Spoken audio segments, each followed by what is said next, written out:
Hey, this is Jonathan Gilliam, creator and host of the Experts Podcast. Is this your first time listening to this show? Well, get ready and buckle up because you are in for a ride. This show is all about truth, and anybody that knows me knows that the truth has arrived. I'm not here to give you just opinion and ideological bend. It's not about conservative and liberal. It's about truth. What I strive to do on this show is use my experience in 4 federal agencies and 2 state agencies. My experience as a Navy SEAL, an FBI agent, security contractor, federal air marshal, all these things that I've done to bring it together and give you real analysis of what's actually happening behind the headlines, behind the scenes in Washington, D.C., and where I don't know what's happening because I don't know everything. I'm not like the people on mainstream media that tries to convince you that I know everything. I don't. And where I don't know, I go find people that do. But I don't find ideologues and opinionites and young people that have never done anything. I look for those people who have the real experience, the real knowledge, and the real understanding, and we get their analysis. That is what this show is all about. For those of you that have helped this show prosper, thank you very much. I pray and hope that you will continue to put the word out there and tell people about it. And like I said at the beginning, if you've never heard this show or heard of me before, get ready. Because wherever you see my face or hear my voice, there's one thing that you can guarantee, that the truth has arrived. Now let's start the show.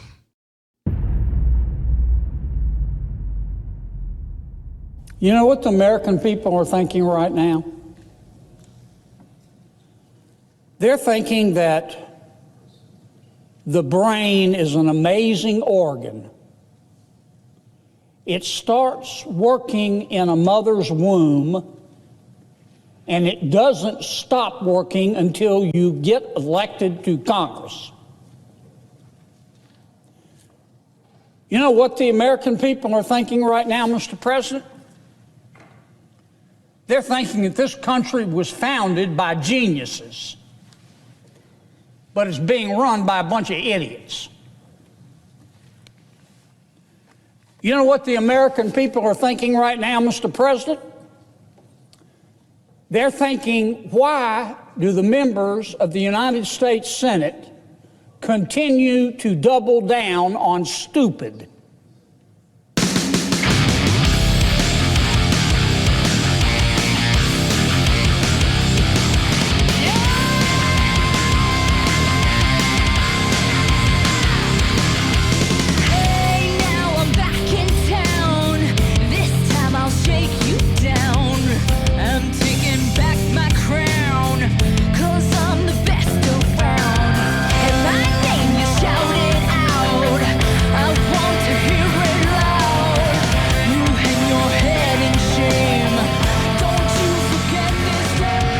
This is Jonathan Gilliam back in on the Experts Podcast, and we have some stuff to talk about for sure. This week has been very interesting, like none other in my history.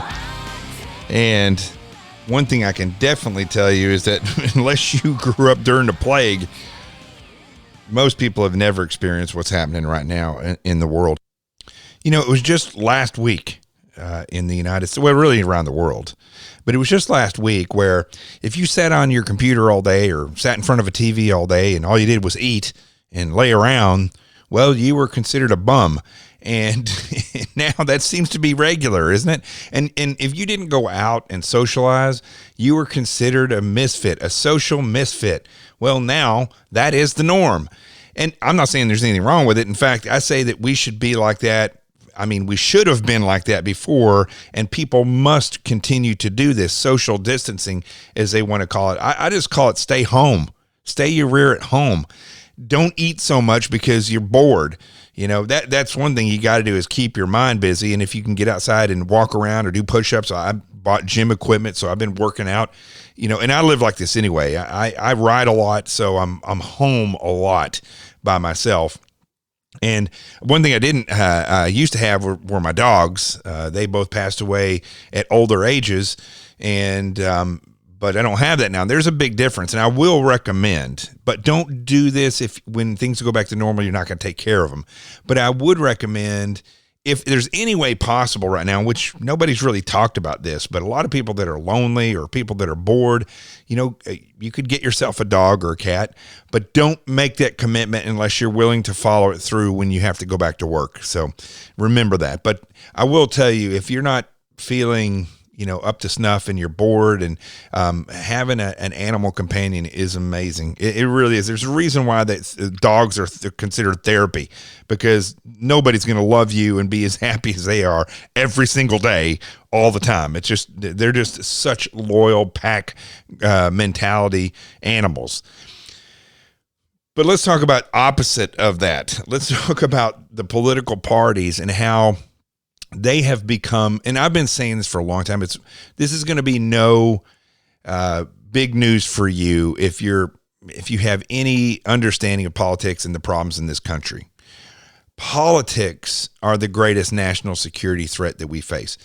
This virus and this outbreak and the reality of how it's been handled have shown us on so many levels what is broken in this country.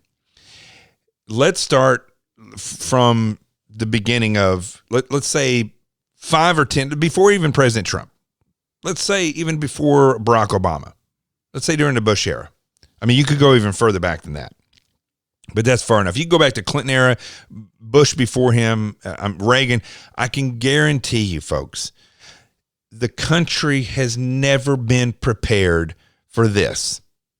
I hear in the news all the time about how, scientists are monitoring how many big rocks are floating around in space and what we should do if it hits the planet. They don't have any clue of what to do. I mean, you may have astronauts up there that say, we should put a rocket on the side of that thing and push it out of the way, or, whatever. But they don't have any plans for acts of God type of disasters, mass casualty disasters. They just don't. They prove it every year when it comes to hurricanes, or when it comes to tornadoes, when it comes to floods. Those things happen in this country. It's always make it up as you go along. We have not been prepared. That is on many different levels. They don't have the right amount of stockpiles of things that won't go bad, such as these breathing apparatuses that they need so desperately, these ventilators and respirators, the masks, the protective gear. Those are all on multiple problem issues. They didn't stockpile them. The companies that make them manufacture their stuff, of all places, in China most of the time, so that we can't get the supplies when we need them if they were manufactured here. Like, let's say plants just manufactured them here. They could just churn them out because they're already making them. And we wouldn't have shortages of simple things like masks. But that's not the way things are. We have gone to a point where almost everything is manufactured in China or abroad so that companies can get richer. And I understand making a buck. I'm a writer. Books that are printed in China take longer, but they are literally half, if not 3/4 less than they are to print inside the United States. So people are going to automatically go where it's cheaper. I get that. But the problem is we don't think these things through on a casualty basis. There's a difference between manufacturing or printing a book versus making medicines. 80% of our medicines are made in China, manufactured in China. So not only we don't really understand what's happening in China. We don't have a clear picture of that. If it is out of control and we don't realize that in China, our medicines are going to fall short because they will not be manufactured. We don't know what the purity of those things would be. We don't know, even when I'm ordering books, what the purity may be. What about the cardboard boxes? Are the people that they're putting those things together and printing them over there, are they being screened properly? We don't know. And this is where this problem of preparation starts. Not where the whole, it is not all encompassing right there. That's where it starts. We have too much dependency on foreign countries. We don't have stockpiles in this country of medical needs, and we don't have manufacturers of the things that we need here. All of that, every single bit of that comes down to the fact that the government and the people are not prepared for these types of issues. How did we get that way? Well, there's several reasons why we're that way. One is because the American citizenry is a free citizenry, and unfortunately, the cancer of a free citizenry is comfort. Comfort follows freedom. You may fight to get freedom and fight to sustain it, but once you have it, what you have to guard against is getting too comfortable, because then you resign your safety away to other people, people that want to make a buck, or people that are in control of the military or the government, and they say, we'll protect you. And people say, okay, we'll just let them do it, and we'll just enjoy our day off or our nights when we're home. And they don't do a whole lot of stuff to prepare themselves for these types of incidents. I'm always astounded. Every year, people that live in California are blown away when their house gets burned up. And every year these fires come. Naturally, sometimes arson, but they're there. They know they're going to be there. You go to Florida, you go up along the East Coast. They're shocked every year when a hurricane approaches. You go to the Midwest, or you go to Oklahoma, in these areas, and people are shocked when they get hit by a tornado. They've never even made preparations on how to survive a tornado. They don't have cellars. Maybe they can't afford cellars. They don't even know where a ditch is where they'll run to, because people just cast it away as it's not going to happen to me. Same thing to people, and I talk about this in my book, Sheep No More, The Art of Awareness and Attack Survival. People that were running the Boston Marathon. There's some people, think about this, that ran 26 miles. They got to the very end. They were literally could see the finish line, and they died because they were blown up. Now, I don't expect everybody who runs a marathon to be looking out for bombs as they run across the finish line. But if you knew anything about special events, you would know that the end of these events is typically the most inviting area for these attackers to hit, because it's where the majority of people are populated and let their guard down because they're so happy that it's finished, it's over, and the loved ones are there and the crowd is there cheering them on, and they're not thinking about an attack. If people, starting off with the people, were able to prepare their minds a little bit better, they would be able to have a plan themselves, but there's no plan. Now, on top of that, there's no guidance for people to have a plan. I don't fault everybody for not knowing what to do in a case like this where there's a virus. There's experts out there that could tell you. But TV, mainstream media, radio, they don't put those people on. I've not been asked to do one interview during this entire thing. Most of the people that I know that are preppers, or people that have really looked into this, not just from a medical standpoint, but how to prepare, or once you're in it, how to react. They haven't asked any of us. And I'm going to do that later this week in this show, maybe tomorrow or the next day. I got to get my experts together to fully talk about this, but I kind of talked about it last week with Dave Robinson, but I really need to have a full, well-rounded show on this. But that by and large is the problem with the people there. We don't face this enough, so we just cast it aside and we forget about it. But these are things that should be brought up by a government or schools, colleges. These are things that could be mandatory classes if you want to get an education where you learn how to prepare yourself for these things. What are the type of crises that could happen? How do you prepare for each one?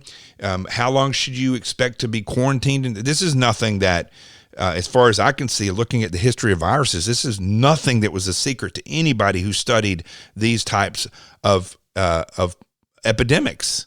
This is not, the more I learn about it, the more I realize a lot of people understand that this was a real possibility and that this is how you should react to that. That information was never given out. So you have a people who aren't prepared.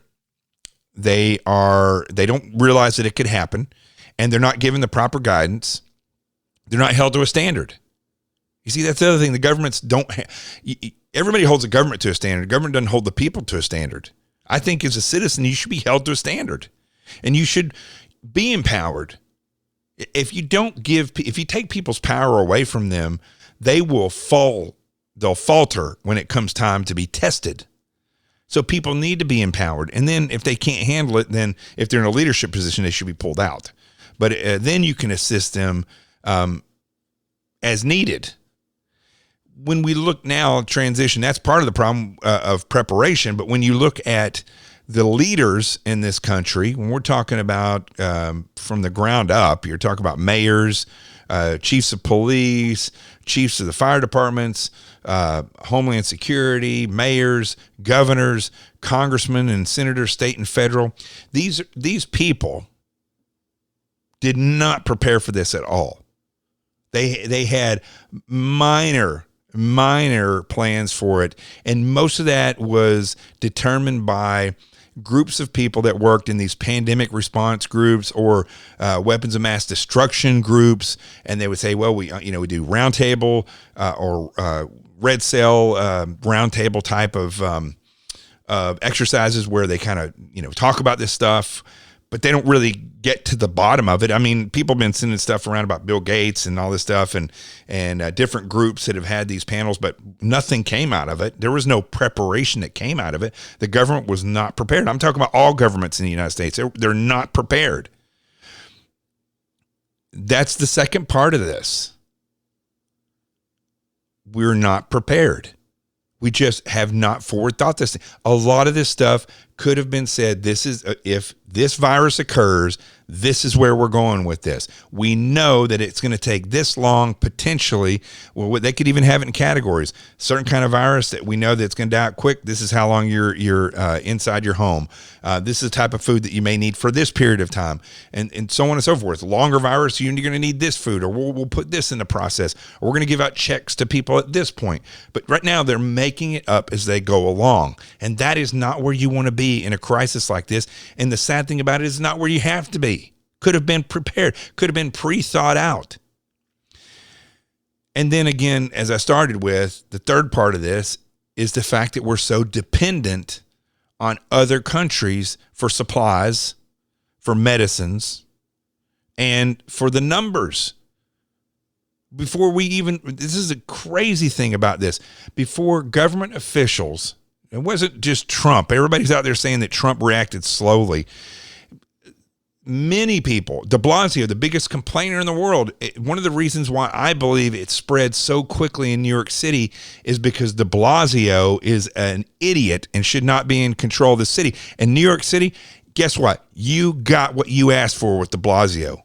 I feel sad that this many people are sick, and that's the epicenter of this in the United States. But you know what? That's what you get when you hire somebody based on your special interests. All you people out there that are pro-choice, you got to be able to have an abortion, yada, yada, yada. All the things that they say out there, because you're gay and you got to have the gay rights, or because you're a woman or a female and you feel like you got to have somebody who not only, you don't know what they really support, but verbally, outwardly say that, we got to lean left this way or that way. You all got what you deserved because you hired somebody based on their rhetoric to protect your special interests, instead of hiring people who sit back and look at each issue critically.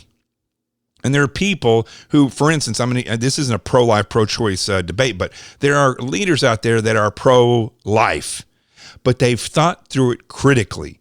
And that thinking doesn't play any part in the way people hire these politicians like de Blasio, and it's shocking to me. They will just simply vote because that's their party line, or because that politician said, I believe in pro-choice. Or, maybe they have 20 guns at home, but they say they know that they belong to the Democrat Party, so they tell everybody, we're going to make sure we take everybody's guns away, and they vote for them. It's just, there's no thought process that goes into this whatsoever. And so New York City got what they asked for. And this guy, I remember in early January looking at videos of people falling dead in China and bleeding all over the place. And I know you saw it too. And people are like, well, is this fake? Is this real? De Blasio's government didn't do anything until March, late February, early March. All of these individuals, the Trump administration, all of the governors, the mayors, should have been monitored. That's one of the main things they should monitor. I don't care if it doesn't happen for another 100 years. You should have a plan on how we're going to react to these things, or how we're going to act, and you should have stockpiled the stuff, and you should be monitoring what's going on. Just having a pandemic group that gives you a brief every day saying, we're monitoring this, but you need to be ready to take action. And you can tell that even the pandemic groups that do exist, forget about the White House pandemic group that was disbanded. All those people do is give briefs. That's all they do. They do very little. When it comes to how they're talking about how they would have done this or done that, it would have been no different, trust me, if they would have been there, because they don't have a plan. So when we look at the way the things unfolded from December, January, we started hearing things about it in New York City. There was no great plan or put into effect or maneuvering by the mayor in New York City. There was none. And so there's no jump ahead of the curb to get this stuff locked down. Instead, what they did was they sat back and monitored the situation to see how bad it would get in China or in other countries as it spread. That's what they did. They watched that and they said, okay, it's this bad. This many people are dying. And then they started to spin things up. And it was too late. And that's why we're in the position that we're in. Now what we're dealing with is the president is trying to get a hold on this from not only an economic standpoint, but also how long is it going to take for us to have to quarantine the country before we can start letting people go back to work and just get out. He's dealing with multiple issues there, and the mainstream media and social media and all these idiots who like to post stuff that is not true. And the left is very organized in the way that they're doing it. They are causing the people confusion because the people don't know because the people in this country are not prepared. And so when the president, who is probably the most informed out of anybody in this country, by being just briefed every day by these people and getting real facts and figures, his message is the most important. And his message is being twisted into a political message and put out by mainstream media, all these leftists, and it's getting twisted. I tell you what, let's take a break real quick. We're going to come back, and then I want to talk about where I see the president is having issues. Remember, I'm not going to sugarcoat anything that I see as a problem from anybody in a leadership position. I support this president fully, as I'll explain, but he's not above criticism. And there's some things that are a serious problem that I see from a messaging standpoint, and it's confusing the people in this country. We'll be right back.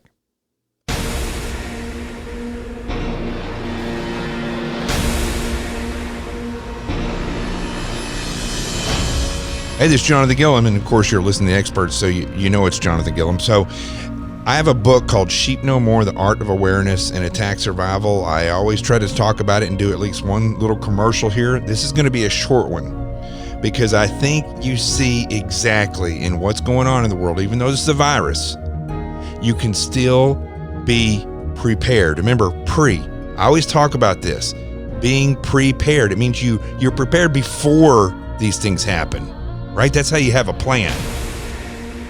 And it's very easy to keep yourself out of a violent situation. It's very easy to avoid most dangerous things. And in the cases of like this virus from spreading, if you typically wash your hands and have good hygiene, you're much less possible of getting this virus. So Sheep No More, The Art of Awareness and Attack Survival was written for you. I show you how attackers look at you and how you can take your life and divide it into sectors and then target each sector. So instead of saying, I'm going to secure my life, you secure each sector. Your home in the mornings, different than your commute to work. That's different than when you're at work, different than when you're at lunch, different when you're at a special event, and so on and so forth. Sheep No More, The Art of Awareness teaches you how attackers look at those sectors, because different sectors have different attackers that prey on different vulnerabilities, that exploit those vulnerabilities to get at different critical assets at different critical times to get to those criticalities. The avenues of approach are different because it's in different places. once you learn how to look at that, then the second half of the book shows you how to defend and set up defenses against that, to have plans of action and how to act instead of just react. It's got 2 workbooks that go with it. The threat assessment workbook covers the first half of the first book, Sheep No More, and the second workbook, the defense assessment workbook, goes with those defenses that I just discussed. Sheep No More, The Art of Awareness and Attack Survival, has 2 workbooks. Trust me, if you get it, it will change your life. And that's the truth. Sheep No More, The Art of Awareness and Attack Survival, everywhere books are sold. Let's get back to the show.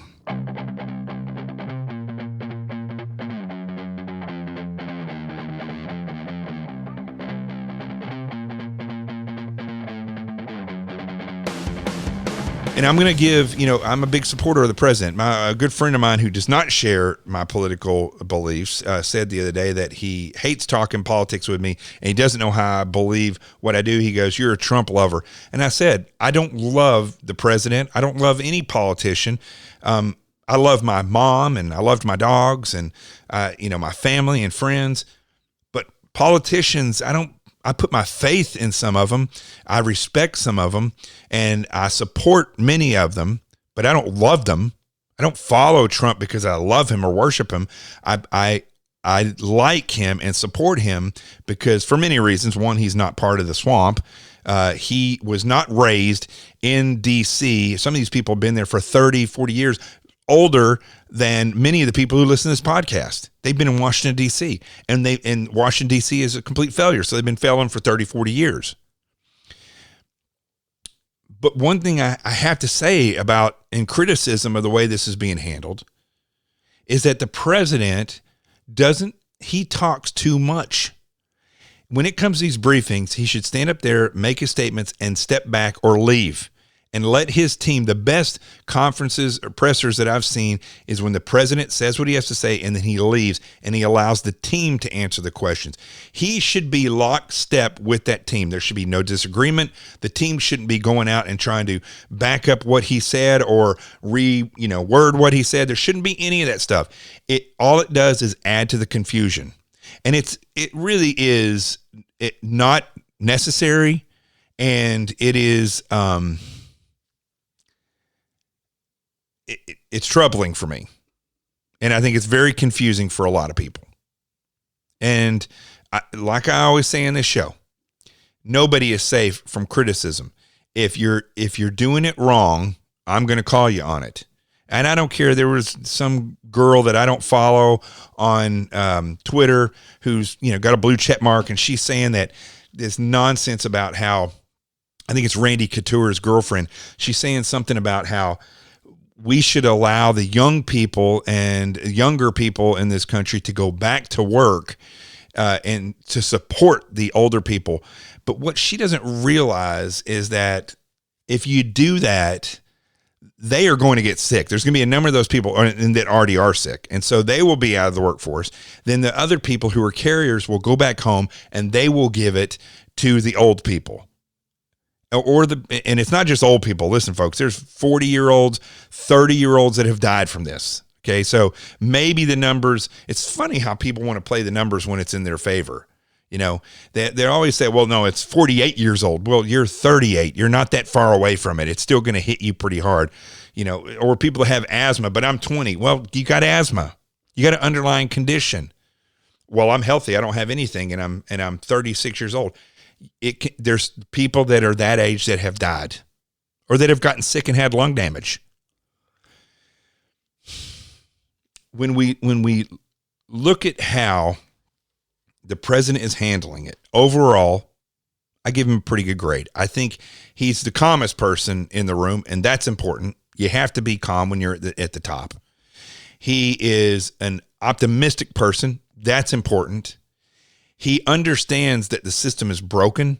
That is very important because not only is it going to help him see where things are being politicized or that things need to be fixed and they can be fixed now or they have to be fixed later. He can see that. That's important, very important. But where he fails is when he gets up there and his dialogue turns into an airing of grievances, where it turns into a message that doesn't quite jive with the doctors because of his optimism. It needs to stop, because right now what the people need is to be told, stay home. We're going to do it for 15 days. At the end of 15 days, we're going to reevaluate it and see what the numbers are. And all this is because there wasn't a plan before. So now we're trying to play catch up. I guarantee you, if I went out to the United States people and I was president, and I said, listen, I'm going to give it to you straight. The country was not prepared. Of course, if I was a president, first thing I would do, because of my experience, is start reorganizing these agencies and pre-thinking these things. That is the biggest thing you do. But I walk up there and I would say, I'm going to give it to you straight. This virus is spreading. We should consider it affecting everyone, because although the people that are dying are in this older age group, the people that are younger can potentially give it to them and kill that group of people in this country. Secondly, there are young people that die. So we're going to have to quarantine for 15 days. Only essential workers go into work. If they do go into work, you need a mask and you need gloves. I don't care if you're a doorman or if you're working at a grocery store. You could say, I want you to set up protocols in the grocery stores so that people only come at certain times of the day. You could even do certain ages come at certain times of the day. It'd be the easiest way to do it. So one thing, side note, one thing I've definitely seen, you go into places like CVS or Walgreens, they say, when they have these lines down by the register that are every 6 feet, but yet when you're walking through the aisles, everybody's bumping into each other. Or you're touching the same stuff that somebody else just touched and picked up. It's all a ruse, really. It's all a ruse, and there's way better ways that they could be doing this stuff. But because they're making it up as they go along, this is what they come up with. But I would tell the people, what you need to concentrate on is getting non-perishable foods, get some fun foods that make you feel good, look at your finances. If you have to call a bank or somebody to see if you can stop your payments for a period of time and they say no, we're going to work on that. Congressmen should have, and mayors should have numbers where people can call in or text in and say, this is my problem. Okay, you're going to be put over in this area. I need to help stop in this payment. So before we give checks out, we should work with banks who have tons of money so that they can stop these, put these people on furlough on their payments for a month, maybe 2. People live paycheck to paycheck. This is what I don't understand. Why do we have to give out money? And I would say this, we don't have to give out money. People need to work with people in this dire situation, because you may be a banker today, but you may be dead in 3 weeks. So it behooves you to help this person, because ultimately they're the ones who are going to bring the business back. I would then tell people at the end of 15 days, we are going to reevaluate this. Now, there's going to be other things that come along the way, but if we hunker down for 15 days, we will know who is sick now, then, because if you're sick now, you may have just gotten it. In 15 days, we will have known it, you will have gone through it, and we will have dealt with it. But if you're sick now and you don't know it and you go out, you're going to infect other people. And in 15 days, we're going to have double the amount of people that are sick than there are right now. So stay at home. I would task, or at least ask, the governors of the states to look for hot pockets. New York City versus Orange County, New York, or Manhattan versus, or let's say Newark, New Jersey versus the coast down in between, down somewhere along the eastern coast where there's not a lot of people at. Arkansas versus, or a rural area in Arkansas versus Little Rock. The governors should be smart enough to sit down with mayors. What's your population? What's the travel rate through here? What are the numbers we're seeing? Then let's shut down this area. Let's shut down this area, and then we can monitor the other areas. There's no talk like that. I would recommend, remember, if I was president, that's what I'm talking about. If I was president, I would recommend these things in private. I would sit down with these governors and mayors, and I would not sit down with them, but I have conference calls. That's the other thing. Conference calls and say, put together a list of what you need. This is what I'm asking you to do right now so we can stop this right now. And I would have done this way in advance with the governors. And if I was a governor, I would have been requesting for the president. If I was a mayor, I've been requesting from the governor. And what we could have done was really mitigate this. But this is a word that most people don't know. Mitigation. They don't get that. They don't understand that when you have a problem, you can do certain things to lessen that problem, to mitigate the issue. People don't get that. People in government don't get that. Now that we're okay, that's enough of my presidential speech. But the main thing is I would give that, and then I would say, bear with us 15 days, and then we'll see where we are. But I'm not going to sugarcoat it. This is a bad situation. And for all you naysayers out there that say, oh, this is a government thing, it's not a government thing. It's not a Q plan for all the idiots out there that keep sending around. I'm going to talk about this a little bit. Keep sending around.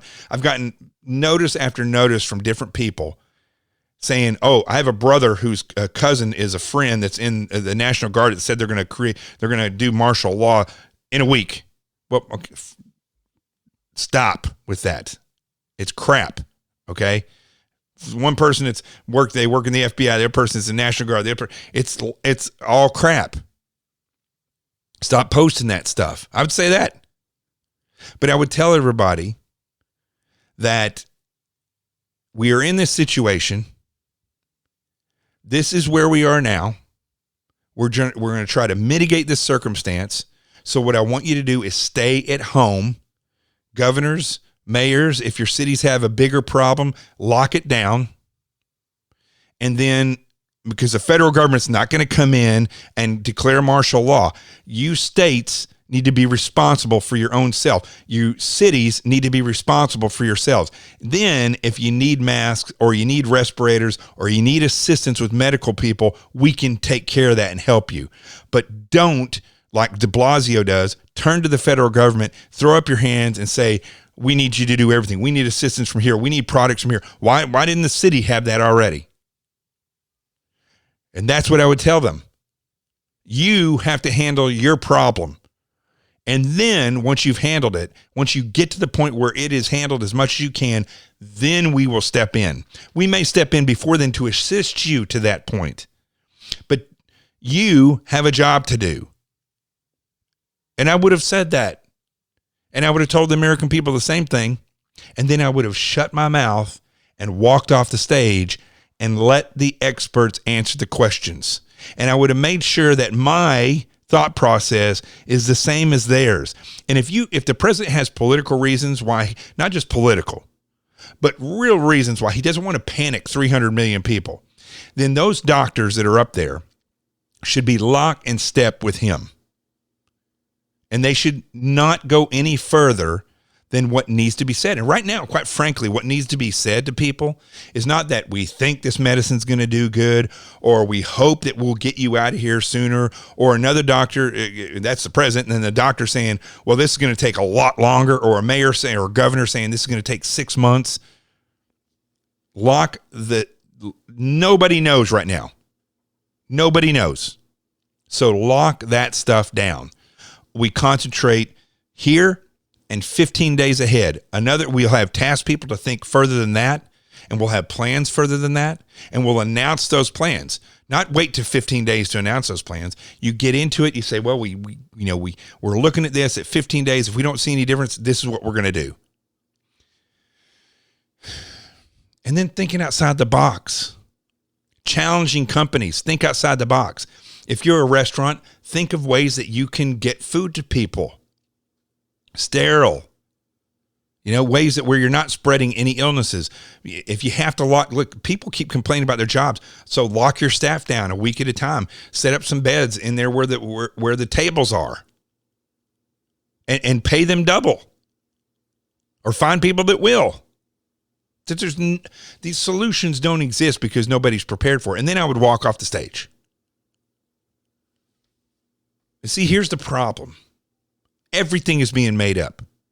And we have a man, President Trump, and that's my criticism for him. I would tell it to his face if he asked me, what do you give me for a grade? I'd say, you're doing really good, but this is really, really bad. You can't mess up this messaging. And you can't put out, I'm a big supporter of the president and his tweets. But when it comes to the people, you cannot give false hopes, mixed messages, or obscure tweets that say, it may get better or it may not. People don't need that. It makes them confused. They get frustrated, and you'll lose the election. And I tell you, that's another thing right now. Everybody thought Trump had it in the bag. 2020 is going to be a whole different ballgame. What happens between now and then could go either way, because people, if they get mad, they won't vote for him, regardless of whether he does a good job or not. If they get mad, he does one thing, it makes them mad, they won't vote. And this is a damned if you do, damned if you don't circumstance. If the president did exactly what needed to be done to ensure this virus didn't spread any further, it would piss a lot of people off that would vote for him. But he would save a lot of lives. But he'd lose the election. So he's gambling, he's juggling, and it's a very difficult situation. I mean, families are experiencing that on the micro level. You have parents who won't let their kids go outside or tell them no. They're like, I'm hungry. It's like, you're not going to eat every hour on the hour. And kids get mad. But you have to do what's right because you have to maintain with your food. My apologies if I'm all over the place in this. I hope I'm not. I'm going to go back and listen to this before I post it. I hope I'm not all over the place. But with the food, I don't know if I mentioned this. Non-perishable items. Food that's not going to go bad in a couple of days. But have some fun stuff, too, to make you feel good.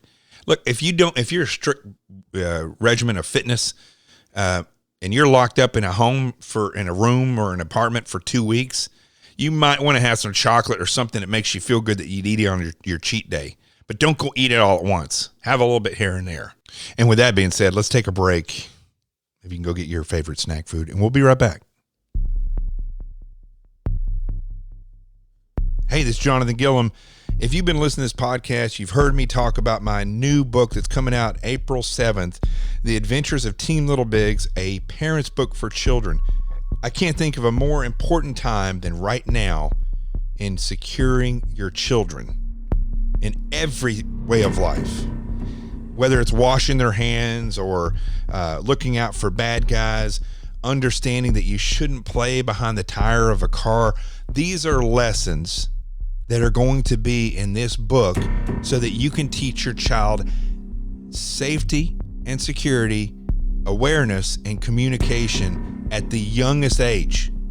The book is all pictures, and each picture has between 3 and 5 lessons in there that are added into the picture.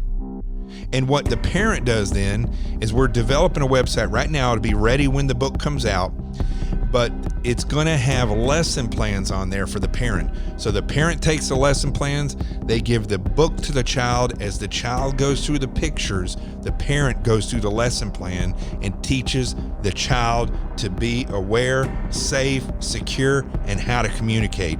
The Adventures of Team Little Bigs, a parent's book for children. You have to go get it. Everywhere books are sold, you can get it right now, pre-order, but it comes out April 7th. That is the way you secure your homeland. Let's get back to the show.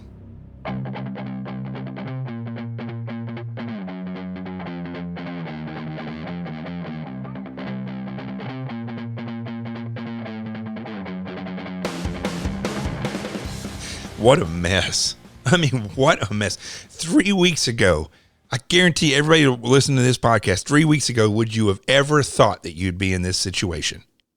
And here's what's crazy about the whole thing. The whole world is in this situation.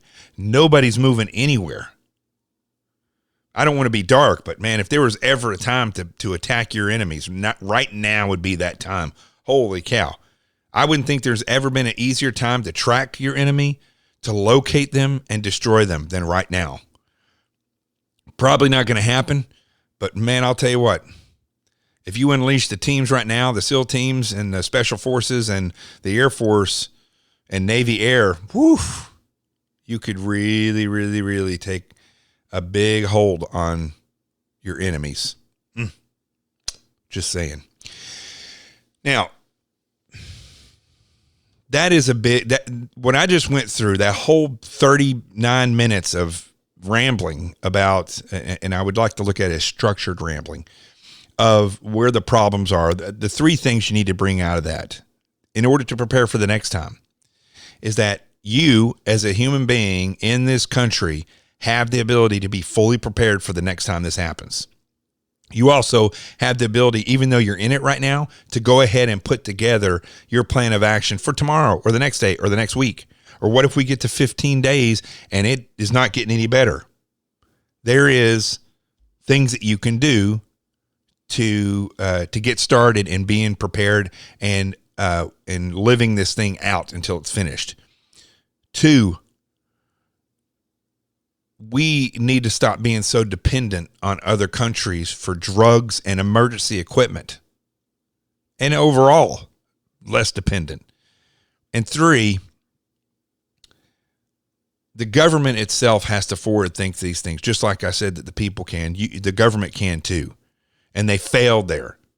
And that is what needs to change. It may not be able to change now, but it needs to change in the future. And they all need to get on one page. That's the other thing I left out, I think, that right now, the states, it's really easy, folks. It really is easy. Listen, it's just like this. You go from state to state in this country, what are you going to see? Right? In the bigger cities, what are you going to see? A Best Buy, Applebee's and Chili's. You're going to see all the different stores, Kohl's. Kohl's is going to be in this mall lot, and you're going to have the Best Buy and other places in that one. Malls really aren't that big a thing anymore, but now they have storefronts like that and strip malls. You have a stadium, you have an airport, you have schools and churches and these sectors where the churches are at. I mean, every school is a cookie cutter, every city is a cookie cutter of the next one. So they can do that in the cities. They can come up with those plans where everything mimics. You don't see different size roads or different road signs when you go from state to state, right? Well, that coordination, and that could be done on the federal level, but that coordination could be done where the states have a plan. We have this many sick. We expect it will be this many, and each state ramps up or lowers their response, and then they work together to share products or information, National Guard, so on and so forth, and then the federal government can oversee that. Instead of coming in and putting a diaper and some powder and cleaning their bottom and doing it all for them, setting them aside and doing it all, that's not what the federal government exists for. And I think that if this was done properly, starting now or in the future for another one, you could really see this country actually blossom in events like this. I'm not saying that during the event, but afterwards they would really blossom, because let me tell you, when you deal with something bad and you successfully achieve greatness during that time, you come out of it much stronger. Now,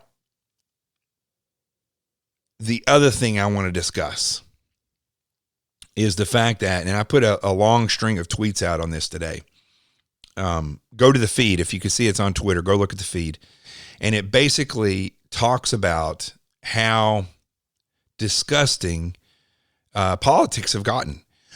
You need no other example than what's happened during this crisis, which is the biggest game changer in the history of this country. I think what's happened in this month alone is bigger than 9/11 was.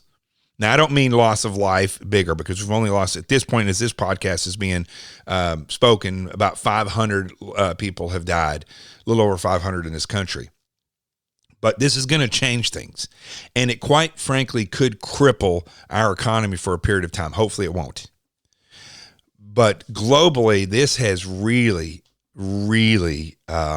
rocked the planet. And I think that when we look at, and we always talk about politics, everybody talks about politics. You can look right now at what's been happening in Washington, D.C., the fact that they can't write a bill that is short and to the point and says, this is how we help the people, this is how we help the states, and this is how we help the companies, really people, companies, and the states, and with money and whatever is needed, and only to do with the virus. But they can't do that. They can't write a simple emergency bill because they want to throw in the left, Obama phones. They want to throw in stuff about the environment. They want to throw in regulation for the airline industry on their engines. All this stuff is being added or being tried to be added to this bill. And there will be things that will get in there that once you realize what got in there and what held it up, you should be shocked. I see all these people on Facebook that are left, that are friends of mine, posting all this stuff saying that it's being held up by the honorable Democrats because the Republicans are wanting to give bailouts to the big businesses. Well, I've got news for you, folks. Okay. I'm not big on bailouts. In fact, I don't think that, I think the company should be looked at individually, because American Airlines had the biggest profit in their history of their company last year. They can spend that money. I really don't care if if American Airlines comes out of this with no money in their coffers. I don't care, because they're going to start making money again as soon as this is over with. We don't want them to go bankrupt, because there's literally tens of thousands of people that rely on that airline alone. And that's tens of thousands of people that will be out of a job. I hate to break it to you, liberals, but that's an important thing. That is an important thing to keep those companies afloat. However, Republicans, I don't think we should be bailing them out before they need to be bailed out. So right now, what needs to happen is a bill needs to be written that shows that if a big company comes to the government individually and shows that they need help, it'll be analyzed, and then they will be given money on a company by company basis. When it comes to the smaller companies, the restaurants, the barbershops, whatever, that stuff should be taken very seriously. And those people should be given somewhat of a helping hand. I'm not real sure, and I think individually people should be, with this giving everybody $3,000, every family of five, like $3,000. It would be, I don't know, it's been talked about $1,200 here or $500 there. I have a problem with that, because I don't really know if it's going to solve anything. I would rather see the government give tax breaks the next time around for banks and apartments and things to stop their mortgages and rents for a month, and to regulate food prices. Farmers are going to take a hit in this. Well, farmers probably aren't going to take a hit in this, but because everybody's buying food like there's none tomorrow. But regardless of how you fix it, the fact is I'm coming up with different solutions. I may or may not have the expertise to think those through, but the point is, what I do have an expertise in is knowing how to plan and how to pre-plan and how to plan and come up with a plan of action when we need it. Congress is not doing that. They have failed completely. And they have a bill that is not simple. It's not solely focused on the virus. And what it is full of stuff that has nothing to do with what the emergency is right now. That is the only example you need of what's happening in Washington, D.C. to know when this is over with, the revolution that needs to happen is not Bernie Sanders. We don't need to go forward and progress. We need to go backwards to where we were during the revolution, the original revolution, and look at what our founding fathers intended and what they were escaping. And we need to get back to that governing, not these two political parties, the left and the right. None of that. None of that. We need a Congress, a Senate, a Supreme Court, and a president who function the way they were meant to function, individually, but overwatchers of the other. We don't need the media. We have checks and balances, supposedly, but those are gone because of the two-party system. We don't have checks and balances. We have the Democrats and Republicans. If we had checks and balances, Senate would be checking Congress, and Congress would be checking the Senate. But we don't have that. We don't have that because what we have is Republicans and congressmen and senators that are Republicans or Democrats, and that's the way the party line goes on both. Whatever they believe in the House is what they're going to believe in the Senate on their side of the aisle. So this is all the proof that you've needed. And the people need to remember this. When this is over with, they failed you. Governors failed you. Mayors failed you. Not all of them, but many of them. And you need to remember that. And then the people need to do what the people need to do. I don't have faith in the people, though, I'll be honest with you. I don't have faith because you got too big of a taste of comfort. And what you're going to want is to go back to comfort. And those people aren't going to give you comfort. They're going to give you lies, excuses. They're going to make you angry again about your special interests, and we're going to go right back into the same old sour ball game that we were in before. I wish I could say that's not the way it is. I wish. So there you go. You got 50 minutes of a rant tonight, and I don't know if I solved anything, but I'm aggravated like you. But I'm not aggravated because I'm having to sit inside. I'm aggravated because I see people that only think of themselves. They're so upset because they got to sit inside for 15 days, and we got a government that is absolutely failed in so many different ways. That's what I'm aggravated about. And people don't get it. If you play the numbers on this, you're going to lose. If you do what's responsible and you have a plan of action, you're going to win, or you're going to have a better chance of winning. That's all I got on this one. I'm Jonathan Gilliam. I don't want to be such a Debbie Downer. And I want to finish with this, okay? There is no plan that's being released for any type of mass clampdown in this country. Nobody has talked about that. There's no martial law that's been talked about. Even the head of DHS said, nobody's talked about that. So, again, I have talked until I'm blue in the face about this Q nonsense and people that follow that. I have friends that follow that. I'm ashamed of you. I'm ashamed of people who call themselves patriots and yet will follow something that is so blatantly a game that's being played on you. Stop. Until the president says, this is why we need martial law, don't worry about what any nonsense on the internet says. And don't send me direct message or on my phone or anything, any more messages about, is this true? All you got to do is read it. It's that stupid. I'm Jonathan Gilliam. Trust me, folks. Wherever you see my face or hear my voice, the truth has arrived. I love you. Let's stand together. Stay at home. I'll send you another podcast tomorrow. Don't do anything until then. Peace. And I'm out of here.